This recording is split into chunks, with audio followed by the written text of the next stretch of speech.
dos objetos, então, que trabalharemos, nós veremos, então, esses 4 objetos aí. Os naturais, os ideais, depois os metafísicos, os culturais, seriam esses 4, conforme eu mencionei. O primeiro deles, então, seria os objetos naturais.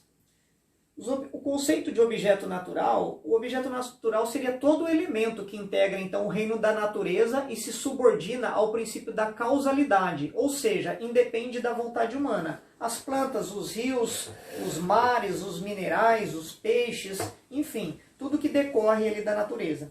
Esses objetos naturais, eles se dividem então em 2 espécies, os físicos ou os psíquicos. Quais são as características em relação aos objetos naturais? Eles podem ser reais, ou seja, aliás, eles podem ser não, eles são reais porque eles existem no tempo e no espaço, a não ser quando seja um objeto psíquico, que daí ele possui apenas a dimensão temporal. Depois eles estão na experiência, ou seja, são acessíveis pelos sentidos humanos, e depois são neutros ao valor. A princípio eles não possuem valor, a não ser que o homem lhe dê o determinado valor. E aí nós temos nos objetos naturais o princípio da causalidade, ou seja, cada fenômeno que ocorre na natureza tem a sua explicação, ou seja, uma causa determinante. E consequentemente isso, aliás, devido a isso, sempre por ter uma causa, vai haver uma consequência. Diferente do direito, que normalmente, quando ocorre alguma situação, existe uma recompensa ou uma punição, na natureza não. Normalmente ocorre uma consequência. E aí as leis da natureza apresentam algumas características. Elas são universais, porque são iguais em todos os lugares. Elas são imutáveis, porque geralmente a lei da natureza não sofre variação. Elas são invioláveis, porque o homem só pode influenciar os objetos naturais até onde as leis permitem.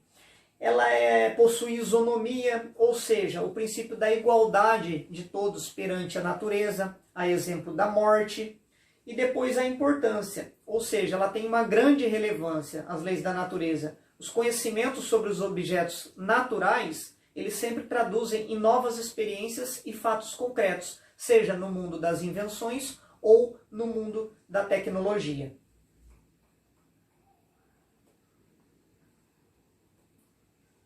Em relação aos objetos ideais, nós temos o termo ideal, ele não possui conotação de ordem moral ou aperfeiçoamento dentro do nosso estudo. Ele constitui um campo de pesquisa, assim como a matemática, a geometria e a lógica, algo mais concreto, apesar do nome ser aí objetos ideais. Eles se classificam em puros e valores. Em relação aos puros, eles são irreais, ou seja, eles não ocupam lugar no espaço e não têm duração. Eles não estão na experiência sensível, ou seja, o homem não é possível senti-los, não são acessíveis pelos sentidos do homem, e são neutros em relação aos valores, também não possuem valores. Tá? Esse seria aí o conceito dos objetos ideais.